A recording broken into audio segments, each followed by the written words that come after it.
एक गांव में बाबूलाल नाम का एक व्यक्ति रहता था। वो गांव में छोले भटूरे का ठेला लगाया करता था। बाबूलाल बहुत दयालु व्यक्ति था और उसके छोले भटूरे काफी लोकप्रिय भी थे। बाबूलाल गरीबों को मुफ्त में ही छोले भटूरे खिलाता था। बाबूलाल की पत्नी निर्मला हर बार की तरह आज भी शाम को बाबूलाल से झगड़ा कर रही थी। अजी, मैं आपको समझा समझा कर तंग आ चुकी हूँ, लेकिन आप हो कि मेरी बात एक भी नहीं सुनते। आधे से ज्यादा तो छोले भटूरे तो आप मुफ्त में बांट देते हो। अगर ऐसा ही हाल रहा तो वो दिन दूर नहीं कि जब हमें कटोरा लेकर घर घर जाकर भीख मांगना पड़ेगा। मैंने तुमसे कितनी बार कहा है अनीता, रोज रोज मुझसे झगड़ा मत किया करो। तभी बाबूलाल के घर पर उसका दोस्त गज्जू अपनी पत्नी आशा के साथ आ गया। अरे बाबूलाल भाई, कैसे हो? सुना है कल मोहनलाल तुमसे बड़ी अकड़ में बात कर रहा था। बोल रहा था कि तुमने उसे 1 महीने से पैसे नहीं दिए।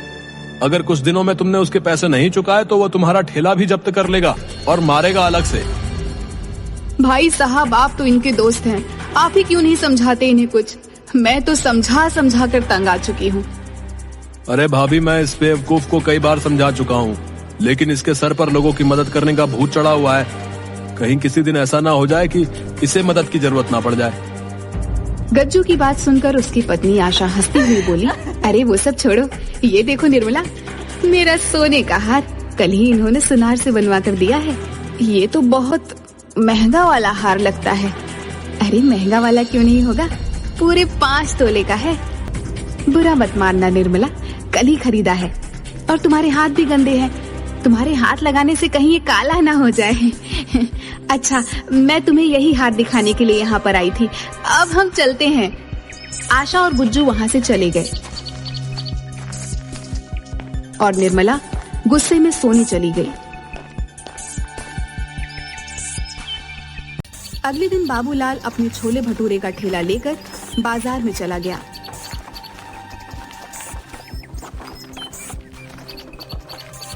बाबूलाल के बगल में ही मुखिया का खास आदमी नरेश भी ठेला लगाता था। नरेश बाबूलाल को देखकर गुस्से से बोला, क्या आज भी अपने छोले भटूरे मुफ्त में बांटेगा? नरेश भैया, मैं सिर्फ गरीबों से पैसे नहीं लेता। अबे बेवकूफ, छोले भटूरे कौन से यहाँ पर कार वाले खाने आते हैं? सब गरीबी खाने आते हैं। तेरी ये गरीबों को मुफ्त में खिलाने की आदत मुझे बर्बाद कर दे रही है। ये तो कोई बात नहीं हुई नरेश भैया। किसी गरीब को खाना खिलाना तो पुण्य का काम होता है। लगता है तू ऐसे नहीं मानेगा। तेरी मुखिया से शिकायत करनी पड़ेगी। इतना कहकर नरेश अपना ठेला लेकर मुखिया के पास चला गया।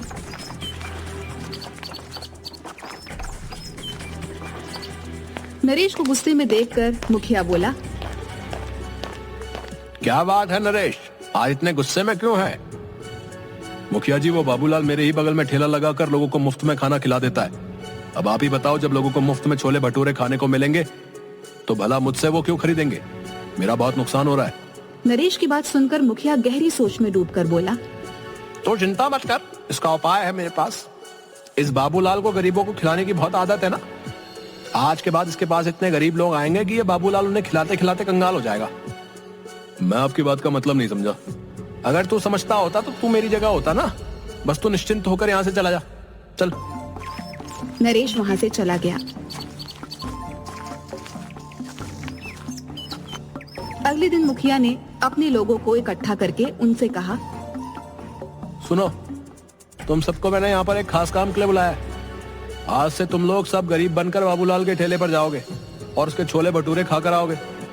देखता हूँ ये बाबूलाल कब तक मुफ्त में छोले भटूरे खिलाएगा। अगले दिन मुखिया के सारे आदमी गरीब बनकर बाबूलाल के ठेले पर पहुंच गए और उस दिन उन सब ने किसी भी ग्राहक को आने का मौका नहीं दिया। उस दिन के बाद वो सब रोज भेस बदल कर आते और बाबूलाल के मुफ्त में छोले भटूरे खाते। कुछ ही दिनों बाद बाबूलाल कर्जे में आ गया और अब कर्जदार उसे परेशान और घेरने लगे। बाबूलाल परेशान होकर ठेला लगाकर खड़ा था कि तभी मुखिया के आदमी संजू और नरेश वहाँ पर आ गए।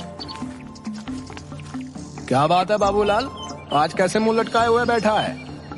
ऐसी कोई बात नहीं मुखिया जी, आज तेरे चेहरे पर वो चमक नहीं दिखाई दे रही। अरे चमक कहाँ से दिखाई देगी मुखिया जी? बाबूलाल भैया को गरीबों को मुफ्त में छोले भटूरे खिलाने का बहुत शौक चढ़ा था, लेकिन अब तो इनके खुद के भूखे मरने के दिन आ गए। ऐसा कुछ नहीं है संजू भैया। अगर ऐसा नहीं है तो फिर तेरा मुंह क्यों लटका हुआ है? संजू सही कह रहा मुखिया जी। बाबूलाल, मेरी एक बात समझ में नहीं आती, तो गरीबों को ही छोले भटूरे मुफ्त में क्यों खिलाता भाई? अमीरों में क्या कांटे लगे हैं क्या? हैं? क्या अमीर इंसान नहीं होते हैं? किसी भूखे को खिलाना तो बड़ा पुण्य का काम होता है मुखिया जी, और किसी का कर्जा न चुकाना भी तो बड़ा पाप का काम होता है बाबूलाल। मैं आपकी बात का मतलब नहीं समझा।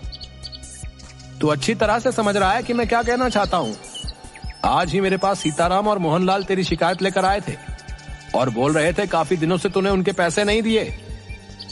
मैं उनके पैसे जल्द लौटा दूंगा मुखिया जी। अगर 3 दिन के अंदर अंदर तूने उन दोनों के पैसे नहीं चुकाए ना, तो गांव में पंचायत बैठाकर उन दोनों से 25-25 चप्पलें हर्जाने बतौर तेरे सर पर पड़वाऊंगा, ढोंगी कहीं का। इतना कहकर मुखिया वहां से चला गया और वहां मौजूद सभी लोग बाबूलाल को देखकर हंसने लगे। अब तुझे पता चलेगा बाबूलाल कि तूने मुखिया का और मेरा बहुत नुकसान करवाया है। शायद तू जानता नहीं था कि जो मैं छोले भटूरे का ठेला लगाता था ना, इसमें मुखिया का ही पैसा मिला हुआ था। मुखिया अपना नुकसान का एक एक पैसा तुझसे वसूल लेगा। तेरे सर पर चप्पल ना पड़वा दी तो फिर कहना। नरेश सही कह रहा बाबूलाल, तू तो बड़ी मुसीबत में फंस गया भाई। अब 3 दिन में पैसे कहां से ला कर देगा? बाबूलाल ने उन दोनों की बात का कोई जवाब नहीं दिया। वह चुपचाप खड़ा रहा। रात में बाबूलाल जैसे ही अपने घर में घुसा, उसकी पत्नी ने उसे देखकर चिल्लाना शुरू कर दिया। आ गए सच्चाई के देवता, तुम्हारे पीछे गांव का मुखिया आया था। तुम्हें पता है कितना जलील करके गया है, मुझे और तुम्हें कितनी गालियां देकर गया है। पता है मुझे, गांव के मुखिया ने मुझे भी सरे बाजार में बेइज्जत करने में कोई कसर नहीं छोड़ी। मेरी तो ये सोच सोच के हालत खराब हुई जा रही है कि 3 दिन के अंदर पैसों का इंतजाम कहां से करूंगा।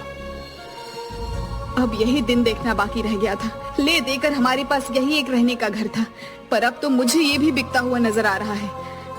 जाओ, इस मकान को भी बेचकर गरीबों और भूखमरों को मुफ्त में खिला देना। इतना कहकर निर्मला पैर पटकती हुई कमरे में चली गई और बाबूलाल पूरी रात नहीं सोया। अगले दिन बाबूलाल फिर से ठेला लेकर गांव की ओर चल दिया। बाबूलाल आज बहुत उदास था। वह अपना ठेला एक बरगद के पेड़ के पास खड़ा करके रोने लगा। हे भगवान, मैंने सुना था कि तू हमेशा दयालु लोगों की मदद करता है। मैंने तो गरीबों को मुफ्त में छोले भटूरे खिलाकर पुण्य का काम किया था, और इसके बदले मुझे क्या मिला? गांव का मुखिया सरेआम मेरी बेइज्जती करके चला गया। अगर 3 दिन के अंदर मैंने सीताराम और मोहनलाल के पैसे नहीं दिए तो बीच पंचायत में मुखिया मुझे चप्पल पड़वाएगा। मेरी क्या इज्जत रह जाएगी। अब मैं किसी भी गरीब को मुफ्त में नहीं खिलाऊंगा। मुझे माफ कर देना भगवान, मेरे पास इसके अलावा और कोई चारा नहीं। कुछ देर बाद बाबूलाल गांव में जाकर ठेला लेकर आ गया, मगर आज उसने किसी को मुफ्त में नहीं खिलाया। कुछ देर बाद एक बूढ़े पति पत्नी उसके पास आकर खड़े हो गए। हमने सुना है बेटा कि तुम गरीबों को मुफ्त में खिलाते हो। हम पति पत्नी 3 दिन से भूखे हैं। भूख से हमारी हालत खराब है। क्या तुम हम दोनों को छोले भटूरे खिला सकते हो? हमारे पास पैसे नहीं है। माफ करो बाबा, आज मैं किसी को मुफ्त में नहीं खिला रहा। बाबूलाल की बात सुनकर वहाँ पर खड़े हुए लोग बाबूलाल को देखकर हंसने लगे। ठीक है बेटा, जैसी तुम्हारी मर्जी। मैं तो किसी भी प्रकार से भूखा रह लेता हूँ, लेकिन ये मेरी पत्नी कुछ दिनों से बीमार भी चल रही है। तुम ऐसे ही कुछ खिला दो। मेरी मजबूरी समझो बाबा, मुझसे किसी को भूखा नहीं देखा जाता, लेकिन आज मैं बहुत मजबूर हूँ।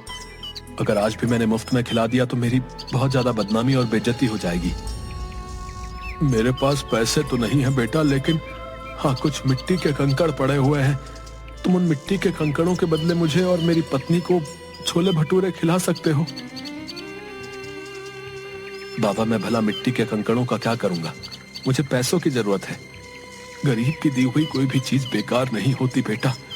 एक ना एक दिन वो काम जरूर आती है। उपहार समझकर रख लेना। बाबूलाल को उस बुजुर्ग पर बहुत ज्यादा तरस आया। ठीक है बाबा, लाओ उन मिट्टी के कंकड़ों को दो। मैं तुम्हारा आशीर्वाद समझकर रख लेता हूँ। तुम दोनों जितना खा सकते हो उतना खा लो।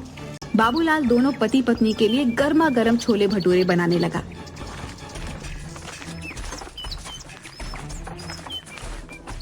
तभी वहाँ पर ठेला लगाकर खड़ा हुआ नरेश बाबूलाल से बोला, अरे इन मिट्टी के कंकड़ों से तू भला कैसे सीताराम और मोहनलाल का कर्जा चुकाएगा रे? बेवकूफ आदमी, इतनी बेइज्जती होने के बाद भी तेरी कुछ समझ में नहीं आया? नरेश, मेरी जिसे मर्जी चाहेगी मैं उसे मुफ्त में खिलाऊंगा। तू कौन होता है मुझे रोकने वाला? जा जाकर बोल देना अपने मुखिया को, मुखिया का चमचा कहीं का। 3 दिन बाद जब मुखिया उन दोनों से तेरे सर पर चप्पलें पड़वाएगा ना, उस दिन मैं तुझसे बात करूंगा। हाँ, मुझे भगवान पर पूरा विश्वास है, वो दिन कभी नहीं आएगा। इतना कहकर बाबूलाल फिर से छोले भटूरे बनाने लगा, मगर देखते ही देखते वह बूढ़े पति पत्नी बाबूलाल के सारे छोले भटूरे खा गए। बाबूलाल जरा सा चेहरा लिए उन्हें देखता रह गया। उसने देखा उसके ठेले पर अब कुछ भी नहीं बचा था। बाबूलाल चुपचाप अपने घर चला गया। क्या हुआ, आज दोपहर में ही कैसे चले आए? कहीं आज भी सारे छोले भटूरे कहीं बांट तो नहीं आए? निर्मला, मुझसे इस वक्त बात मत करो।